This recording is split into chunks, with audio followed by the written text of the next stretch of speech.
Bakit mas maraming nagsasabi na mas masaya yung childhood ng mga batang 90s kaysa sa ngayon? Bakit mas maraming nagsasabi na yung mga batang 90s mas swerte sila kasi mas masaya yung mga naging childhood experiences nila? Simple lang. Mga batang 90s, pakinggan nyo to. Lapit ka konti. Nung panahon natin, hindi pa uso cellphone. Hindi pa uso yung puro Mobile Legends, lalaro ka sa cellphone, manonood sa cellphone. Lahat ng laro natin nung bata tayo, puro physical. Naalala mo pa ba yung lalabas ka sa hapon para lang makipaglaro sa mga kaibigan mo? Yung tipong nababatrip ka na kasi nabuburot ka na sa laro, pero tuloy ka pa rin kasi masaya ka makipaglaro sa kanila. Yung tipong lalabas ka ng alas 3 ng hapon hanggang alas 6, hindi ka na pwedeng magpagabi kasi mapapalo ka. Pero yung maiksing oras na yun para makapaglaro ka, pakiramdam mo ang haba-haba na. Naalala mo pa ba? Pag galing mo sa eskwela, madaling-madali ka kasi may papanoorin ka pa. Oo, kasi yung mga palabas sa TV noon, puro pambata pa. Puro cartoons, may mga anime pa. Nakakatuwa kasi yung mga palabas noon talagang nakakatulong sa bata. May matinik, may Hiraya Manawari, may siniskwela pa. Hindi ngayon.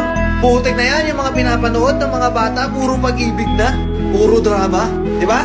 Mapapang umaga ka man o panghapon ka man sa klase, makakapanood ka. Naalala mo pa ba? Yung nagtutulog-tulugan ka sa hapon sa mama mo para lang makaiwas ka sa palo niya. O teka, naririnig mo ba yun? Oo, paulan na. Gigising ka ng madaling araw, nag-aabang ka ng balita.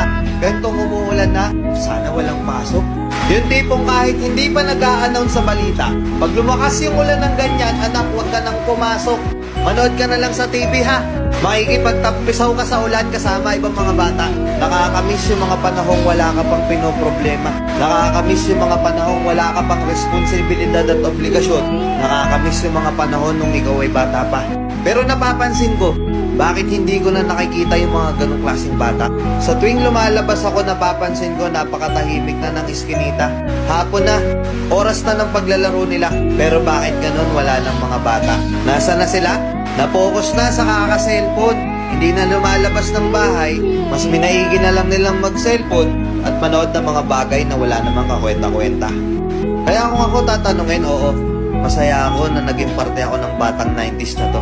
Kahit isa rin ako dun sa mga batang napapalo dahil sa sobrang kakulitan ko, hindi ko pinagsisihan yung mga memories ng mga panahong masaya pa akong nakikipaglaro sa mga kaibigan ko.